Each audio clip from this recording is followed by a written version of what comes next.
On this beautiful day, I set out to the wonderful city called Abeokuta to see and surprise somebody as I used to do.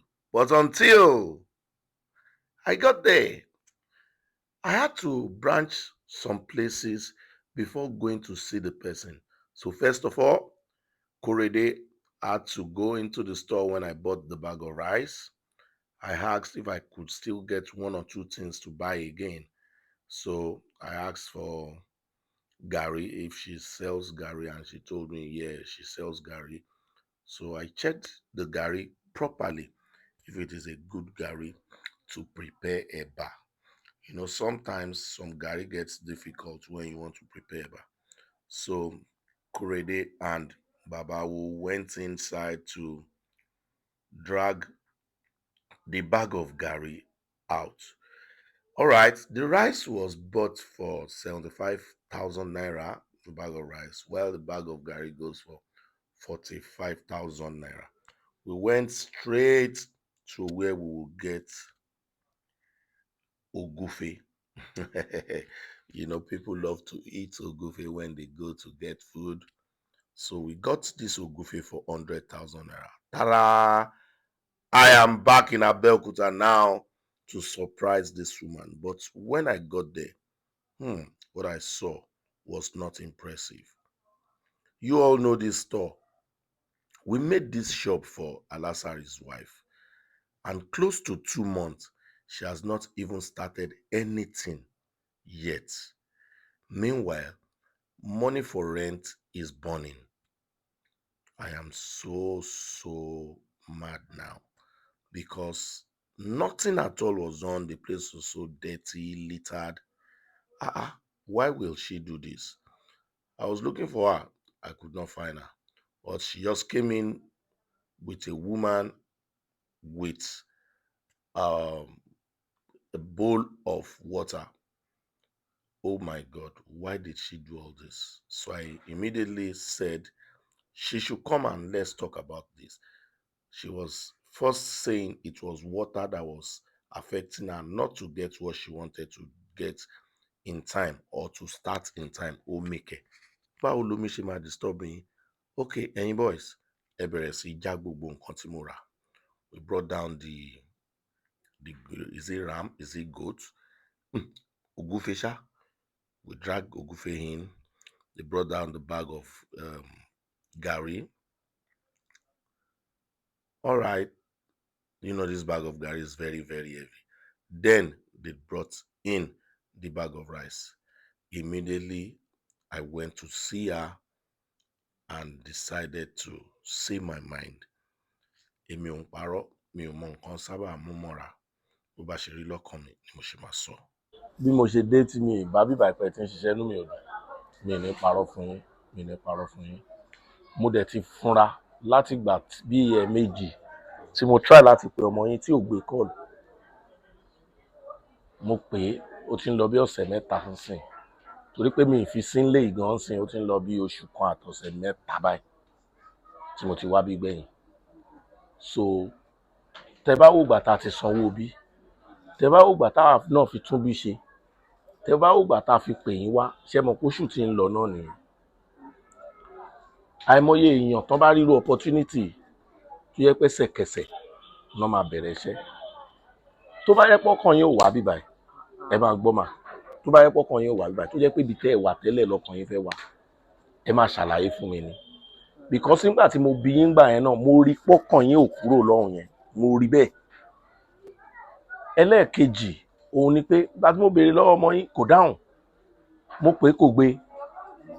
Bẹ́ẹ̀ ni mo wá send message sí i, ó wá sọ fún mi pé ẹ̀ tí ì bẹ̀rẹ̀ nígbà yẹn, ìyẹn ti ń lọ bí ọ̀sẹ̀ mẹ́ta ń sìn.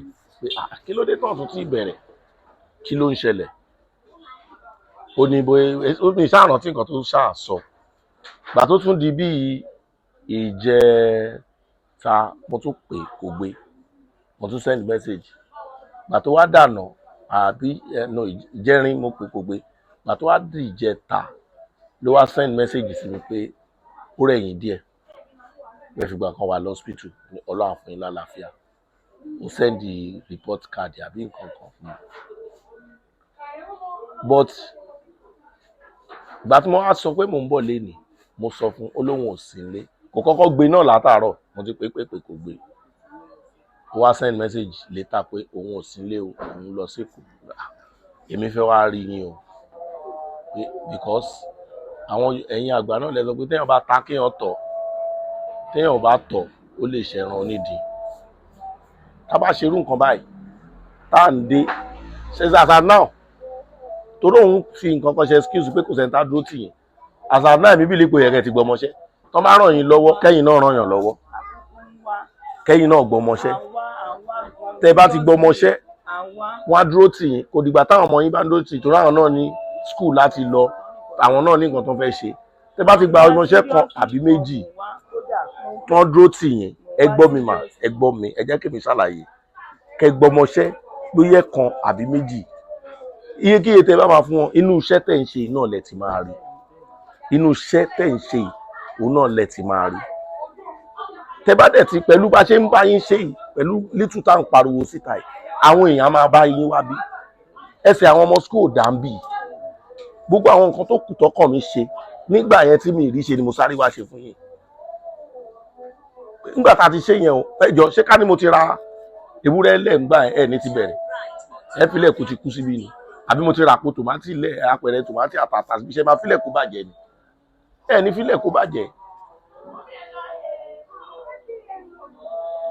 ẹ mú kó serious mà ẹ mú kó serious mà wọ́n máa ń fọ́ọ̀sì ẹṣin dódò ni wọ́n ń fọ́ọ̀sì ẹṣin momi o àwa ti ṣe wọn bá tọ́lọ́run ràn wá a ti ṣe bẹ́ẹ̀ bá ṣe ń ṣe sí tó ń wúyàn lórí sí làwọn èèyàn náà tún wò pé wúmà yìí ó dẹ̀ ń ṣe dáadáa o wúmà yìí dẹ̀ ń ṣe dáadáa o inú mi ò dùn mi ní parọ́ fún ẹ wá ń lómi ni èlò lẹ fẹ́ sọ fáwọn tó máa lọ bá yín fún mi kò sí iye lẹ fẹ́ sọ fún ọ̀nà ọjọ́ táwa náà ti wá bí la mọ̀ pé kò sómi mo dẹ̀ sọ fọ́mọ yín lọ́jọ́ yẹn pé bó jẹ́ drum àbí nǹkan ni torí pé ẹ mọ̀ pé mo ń bọ̀ lẹ ṣe ń ṣe léètẹ̀ ń ṣe ẹsẹ̀ ti bẹ̀rẹ̀ ẹsẹ̀ náà ẹ ti bẹ̀rẹ̀ ẹsẹ̀ náà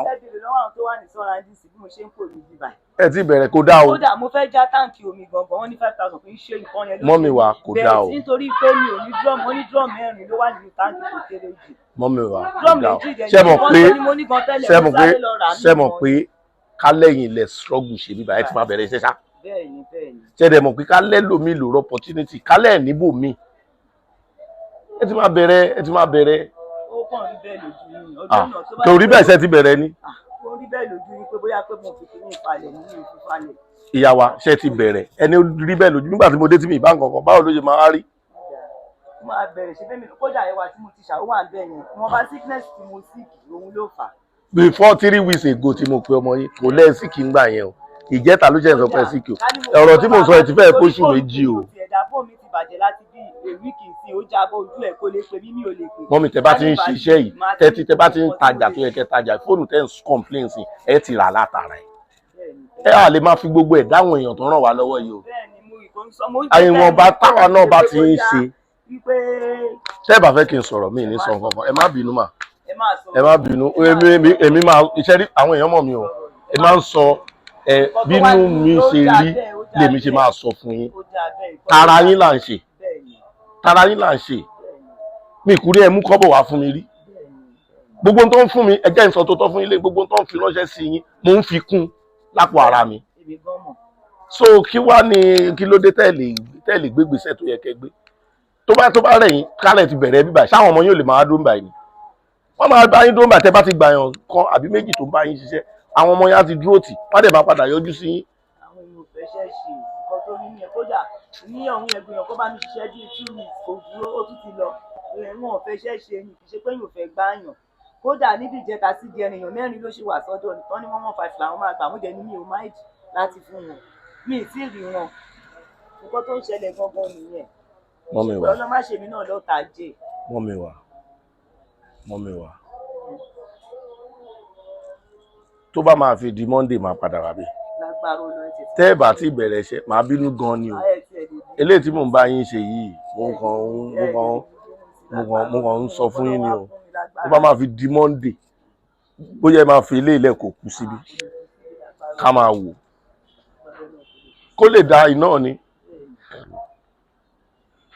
kó lè dá ní tó ga làṣàrì fi jáde láì mí ṣe inú fíìmù wọn rí kì í ṣe nítorí ẹ o kì í ṣe nítorí ẹ o.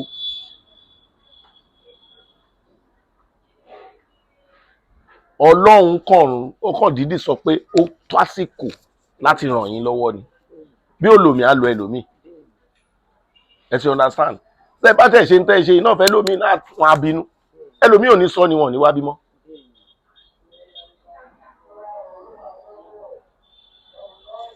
ẹ má jẹ́ orí bẹ́ẹ̀ o ẹjọ́ mà ẹgbẹ́gbèsè tó nípọn ẹjọ́ nítorí Ọlọ́run ẹgbẹ́gbèsè tó nípọn. ẹ bá wọn gbé kinní cylinder yẹn dání ẹ gbé jáde. She was trying to defend herself and look for different excuses, but my people, that wasn't the real thing that happened.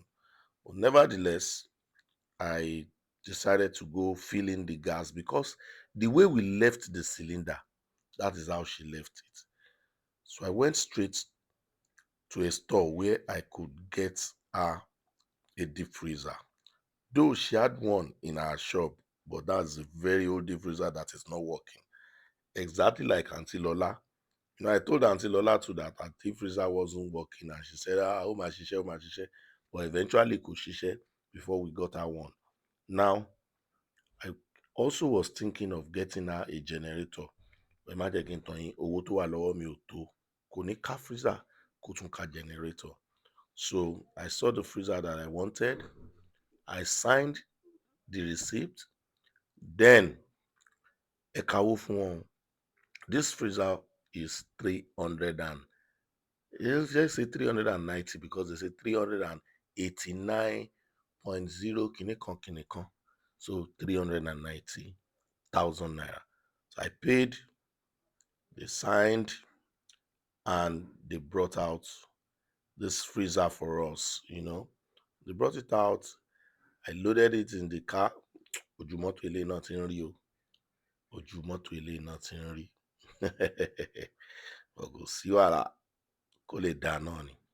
So while they were loading the car, all the staffs in this place decided to come around. And boys in the you at our ladies. So I remember that one of my fans told me to give people some amount of money for fasting period. So I called them and asked who amongst them was fasting. So they told me that few of them were fasting. So I gave like, I think 5 or 6 of them that were fasting, and the rest were still standing now. Okay. Ẹ̀yin tẹ́ gbààwẹ̀ kó má dàbí pé àṣekàfẹ́yìn náà ẹ̀yin náà gbà. Ẹ̀yin ò kí ń ṣaláwẹ̀ tẹ́ ń sáré wa. Àmọ́ ẹ̀ṣẹ̀ break yìí. Bàbá yóò gbà wẹ̀ tí mo. Bàbá yóò gbà. Every sáré ẹni gbà. They break your fast. Thank you, sir. Break lọ́sàn yìí. Charles gbà bẹ́ẹ̀ bẹ́ẹ̀. Onírọ́ ni yín. Thank you, sir. More blessings, sir. Thank you, sir.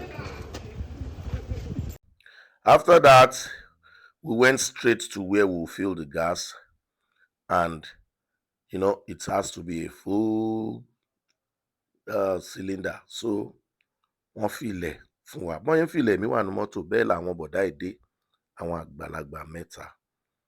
Mo wá dúró mo wọ́ndà pé ṣéṣẹ́ tí wọ́n ń ṣe tán fi ń bọ́mọ wọn nìyẹn, because ojoojúmọ́ làwọn bọ̀dá yìí máa ń rìn kiri l'Ábẹ́òkúta. Kò rọrùn. A fi ilẹ̀ tán. Kòrédé gbé gangan Kòrédé ìlàsán lágbára pọ̀ fọwọ́ kan gbé sọ sínú ọkọ̀. A padà lọ bá wọn ní ṣọ́ọ̀bù wọn. Ẹ̀wà tán sọ pé àwọn ń ṣà táwọn ti ṣà tipẹ́. Òun náà ṣẹ̀ṣẹ̀ ń ṣàyè o. Tán sọ fún mi pé àwọn ti ṣà ẹ̀wà ó wà nínú ṣọ́ọ̀bù àṣọ òun náà ṣẹ̀ṣẹ̀ ń ṣàyè. Bọ́ yẹn ti lọ ṣá.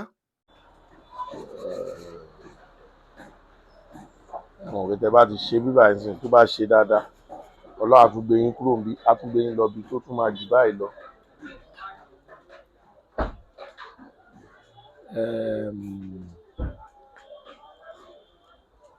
Ìgbà kan rí bọ̀dá di méjì Jàdùadé wọ́n pè mí nígbà tí mo wá lọ sí Amẹ́ríkà tí mo rí wọn. Ó ti pẹ́ o kó tó di pé mo ṣe bíbá yẹn ni. Wọ́n sọ fún mi pé ẹnìkan pé àwọn fáwọn wo fídíò yẹn. Ó dàbí pé fámílì ọ̀gá ni wọ́n. láti Amẹ́ríkà wọ́n fún yín lówó tó pọ̀ díẹ̀ ẹ̀ ní gbọ́ ká lè dúpẹ́ lọ́wọ́ wọn náà ni kì í ṣe fẹ́ ní tì. nǹkan tí ìjọ tó ń sọ nǹkan yẹn ni pé nígbà yẹn wọ́n sọ pé ní sọ pé kọ́ máa expose. Sàmù ẹni náà mi ní expose wàá kàn dúpẹ́ gbogbo ẹni tó ń ṣe wá lóore o kò ju bẹ́ẹ̀ náà lọ gbogbo àwọn tí wọ́n ń ṣàánú wa iná èwo lẹ gbọ́ tí mo expose rè a kàn máa dúpẹ́ lọ́wọ́ wọn ni wọ́n ní yìnyín kẹ́ni ṣèmí ẹ̀dá tó bá dẹ̀ dúpẹ́ orí àná àgbà mi ni so gbogbo èèyàn tó ń ràn wá lọ́wọ́ Ọlọ́run máa wà pẹ̀lú yín o a dúpẹ́ lọ́wọ́ yín o ìyá wa wọ́n máa bẹ̀rẹ̀ iṣẹ́ ní bíbá láìpẹ́ láì jìnnà táwa náà máa tún bá wọn polówó bí gbogbo àwọn èèyàn lè máa wá lọ́tún wọ́n lè máa wá lọ́sì ṣùgbọ́n kó tó di pé mo sọ yẹn ẹ bá mi gbé gáàsì yẹn bọ́lẹ̀ ẹ̀kẹ́dẹ̀ pé awo. I really wish her well and I want everything to be perfect for her. That is why I really poured my mind and I complained bitterly of why she has not started. A whole 2 months. It's like 3 close to 4 months is gone already. And the rent is just for a year. Okay. Agbe freezer her wọlé. That is really. She was surprised. But because I spoke my mind to her, she could not express herself very well this time around. Ẹ wo ìyẹn ti lọ mọ́ mi.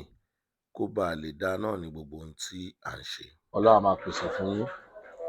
Ọlọ́run ràn yín lọ́wọ́. Ọlọ́run bá yín gbé ètò kù. Mo fẹ́ bẹ̀ yín fáwọn nǹkan kan. Àwọn nǹkan yẹn lèmi fẹ́ kẹ́ ẹ ṣe fèmí tó important.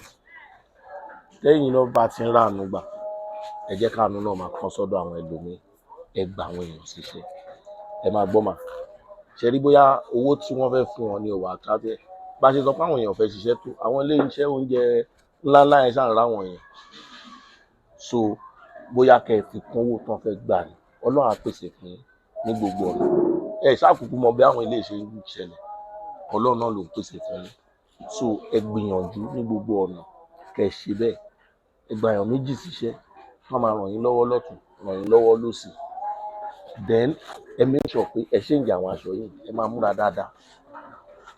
dáadáa Ọlọ́run ti help yín o kò sọ̀rọ̀ ẹkún mọ́ o kò sí yẹn mọ́ ká máa débi ká máa bá yín nínú dídùn ni ó ti yé yín ẹ bá ti múra dáadáa táwọn ọmọọṣẹ́ yín náà bó jẹ́ yúnífọ̀mù lẹ máa ṣe fún wọn ẹ ṣe fún wọn ẹ ti understand wọ́n máa lọ kán máa bọ̀ káwọn èèyàn máa rí pé bíbá ẹ̀ neat àwọn èèyàn máa wá ẹ má fojú ibi tẹ́ ẹ ti kúrò yẹn wò ẹ ti bọ́ sí new level ìwé lè tẹ jókòó tì kí ní ìsìn àwọn ọmọ olùkọ́ ló yẹ kó máa bá yín ṣe ẹ gbìyànjú kẹ́ ẹ bẹ̀rẹ̀ Ọlọ́run á dẹ̀ fún yín ṣe Ọlọ́run á fún yín ṣe ẹ jẹ́ rí yín nulẹ̀ ohun tí mo ṣe ni pé owó tí àwọn èèyàn dá fún yín 200,000 lélẹ̀ 150,000 lélẹ̀ ó jẹ́ 350,000 nínú owó yẹn mo ti lọ bá yín ra ilé ẹ ti gbọ́ mà so that ilé á lè rọ̀ yín lọ́rùn torí tí n bá ra ilé náà kúrò ń bẹ́ẹ̀ sí ó ṣeé ṣe kí ẹ náà tún lọ bá níná míì lọ ó ti yé yín mà so n tó kù tẹ máa rà bóyá stabilizer mo rí kan lẹ́ẹ̀mẹ́ ó lè ti gbó ó lè má ṣiṣẹ́ mọ́ so kẹgbẹ́ àwọn yẹn eléyìí àti bá yín gẹ̀ẹ́tì ẹ̀ 350 rèé àpò gàrí ti wà àpò ráìsì ti wà àwọn nǹkan tó bá kù kéékèèké tẹ́yìn náà bá ní ẹ ṣe ẹ bẹ̀rẹ̀ iṣẹ́ ń bí ìlọsẹ̀ àlè rí ibi báyìí lọ. mi lè sọ pé lọ́la o mo mọ̀ pé tí ò bá bọ́ sí lọ́la lágbára Ọlọ́run á bọ́ sí tọ́sí. agbára Ọlọ́run. ó ṣe mo dúpẹ́ sọ ó ṣe mo dúpẹ́ lọ́wọ́ gbogbo àwọn aláàánú mi àánú ìwọ̀n àwọn náà. All right, ẹ̀yin fans wa adúpẹ́ lọ́wọ́ yín adúpẹ́ we really appreciate you and Ọlọ́run máa wà pẹ̀lú yín ibi tẹ́ ẹ ti ń mú owó náà àbùdín tó lókun àbùdín sọ lọ́sà Ọlọ́run máa bùkún yín ní gbogbo ọ̀nà tí ẹ kó fún mi pé kí n kó fún wọn òun ni mo ti wá kó fún wọn yẹn bó tilẹ̀ jẹ́ pé wọn ò rán mi ṣùgbọ́n mo mọ̀ fáwọn nǹkan tán need òun làwọn eléyìí tí mo sáré bá wọn ṣe so that wọ́n á lè tètè bẹ̀rẹ̀ business wọ́n bá ti bẹ̀rẹ̀ business kì í ṣe pé a máa wá disturb yín every time.